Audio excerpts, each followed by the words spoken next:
Assalamualaikum warahmatullahi wabarakatuh. Halo, balik lagi di channel saya Film Viral. Di video kali ini saya akan menceritakan tentang alur film yang berjudul Judo. Di sini kita akan melihat seorang emak-emak muda yang dihamili oleh keponakannya sendiri. Di awal film kita akan melihat seorang pemuda. Ia bernama Tian King. Dia adalah keponakan dari seorang pengusaha kain terbesar di kotanya yang bernama Yang. Paman Yang adalah seorang pemilik usaha kain yang dikenal sangat pelit dan sadis. Di sini Tian King dibayar dengan upah yang sangat rendah, sedangkan dilihat dari segi pekerjaannya sangatlah banyak.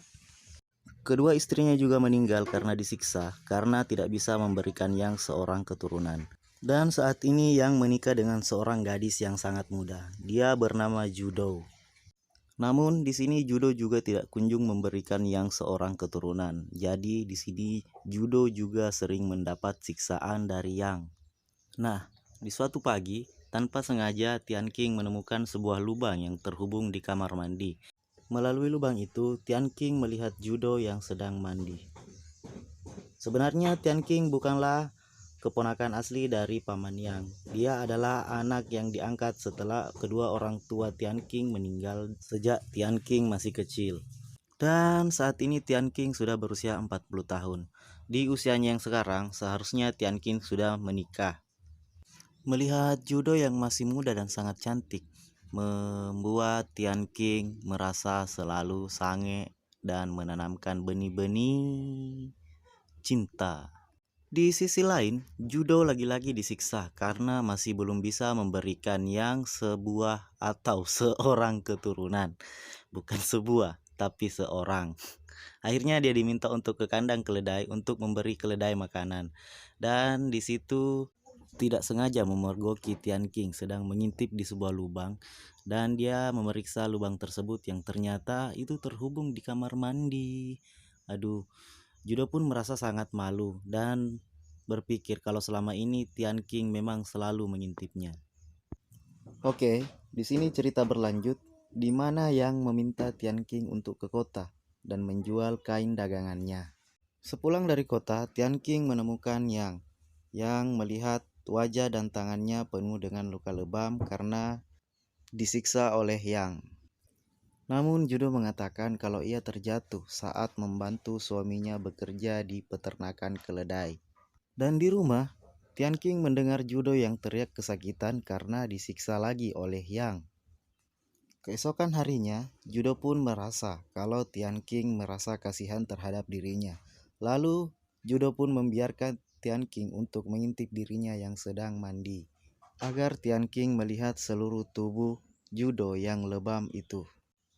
Melihat tubuh Judo yang penuh dengan lebam atau luka, Tian King semakin merasa kasihan dan empati terhadap Judo. Di suatu hari, ketika Yang tidak ada di rumah, Judo berusaha memberitahu Tian King tentang apa yang sering dilakukan Yang terhadapnya. Jika Yang sering menyiksanya, maka cepat atau lambat Judo akan mati. Mendengar itu, Tian King semakin kasihan terhadap Judo. Tapi Tian King pun tidak. Di suatu hari ketika Yang keluar kota mengurus dagangannya, Judo pun didatangi oleh rasa ingin sange. Dia pun mendatangi Tian King dan meminta Tian King untuk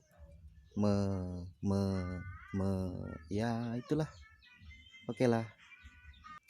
Awalnya Tian King menolak karena tidak tahan dengan godaan Judo. Akhirnya Tian King pun langsung menyodorkan batang keperkasaannya ke lubang buaya milik Judo. Akhirnya tidak lama kemudian Judo pun hamil. Ketika Yang mengetahui bahwa Judo sedang hamil, ia sangat gembira karena hal ini sudah lama ia nanti-nantikan dan mengira bahwa itu adalah anaknya. Judo melahirkan anak laki-laki dan Yang memberinya nama Tian Bei. Saat Yang pergi mengurusi dagangannya, Tian King sering diam-diam menyelinap masuk ke kamar Judo untuk menjenguk Judo dan anaknya. Karena anunya Judo terlalu banyak ASI dan akhirnya membengkak. Judo pun meminta Tian King untuk menyedotnya karena tidak ingin ASInya terbuang sia-sia. Setelah asik berduaan, tiba-tiba keledai yang ditumpangi Yang pun membuka pintu dan ternyata yang sudah tidak sadarkan diri di suatu tempat setelah terjatuh dari keledainya. Dan Tian King pun mencari Yang. Setelah peristiwa itu, Yang mengalami lumpuh pada pinggang hingga ujung kakinya, sehingga dia tidak dapat berjalan.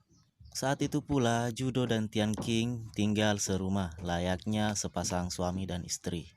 Seiring waktu, Yang pun menyadarinya. Dengan tubuhnya yang lumpuh, ia pun memaksa kembali untuk menyiksa Judo. Tapi kali ini Judo sudah berani melawan dan berani mengakui bahwa Tianbei bukanlah anaknya, melainkan anak dari Tian King. Tak lama, kehidupan Tian King dan Judo pun bahagia, tapi tidak bagi Yang. Yang selalu tiap malam mendengarkan desahan Judo yang ketika digenjot oleh Tian King membuatnya semakin sakit hati. Yang pun berusaha mencelakai Tianbei, namun berhasil dicegah oleh Tian King dan Judo. Namun Tian King tidak tega untuk mencelakai Yang, karena Yang adalah orang yang merawatnya dari kecil hingga sekarang. Kemudian Yang berusaha mencoba membakar rubahnya dan lagi-lagi gagal.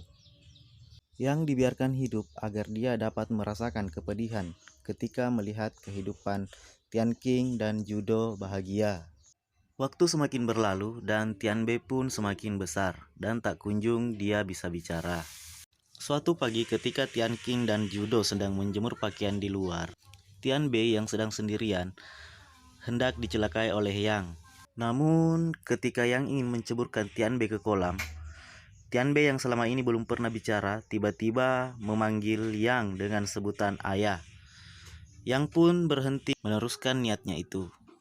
Yang pun merasa haru dan kembali meyakini bahwa Tianbei adalah anaknya, dan menjelaskan kepada Tianbei bahwa Judo adalah ibunya dan Tian King adalah kakaknya. Semakin hari, mereka berdua pun semakin akrab. Tianbei dan Yang sering bermain bersama, sehingga Tianbei tidak sengaja menarik tali yang terhubung dengan roda Yang, dan akhirnya Yang tercebur ke dalam kolam tersebut. Karena kondisi Yang sudah sangat lemah sekali, Yang tidak dapat menyelamatkan dirinya, dan akhirnya mati di dalam kolam itu.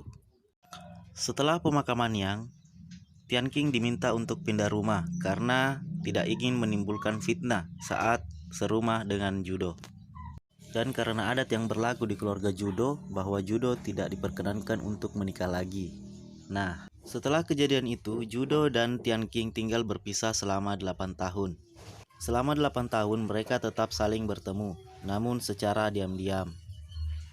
Akhirnya kabar hubungan antara Tian King dan Judo tersebar oleh warga dan Tianbei. Dan untuk sementara ini Tian King tinggal di rumah Judo untuk membantu Judo karena terlalu banyak pesanan kain dan Judo tidak mampu menyelesaikannya sendiri. Cerita kemudian berlanjut setelah Tianbei sampai di rumah.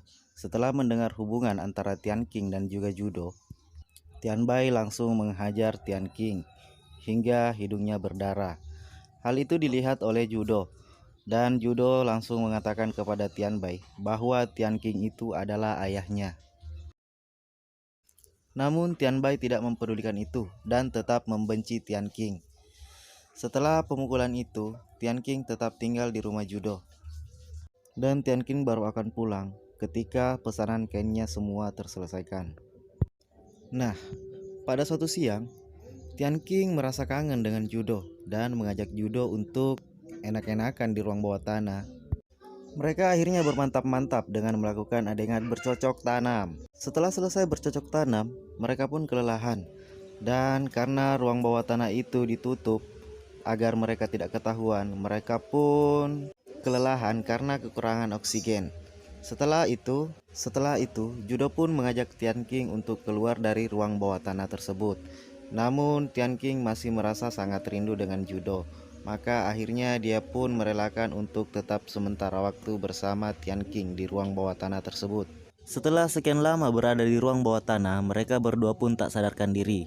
Dan Tianbei menemukan mereka dan melihat Tian King sedang memeluk ibunya. Tianbei langsung membawa ibunya ke kamar dan menenggelamkan Tian King dan memukuli kepalanya hingga Tian King mati. Melihat Tian King mati, Judo pun merasa sangat hancur dan tidak punya alasan apapun lagi untuk hidup. Film kemudian berakhir dengan diperlihatkan Judo membakar rumah dan membakar dirinya yang masih berada di dalam rumah itu. Oke, buat kawan-kawan jangan lupa like, subscribe, dan komen. Jangan lupa share juga kalau boleh. Cukup sekian. Assalamualaikum warahmatullahi wabarakatuh.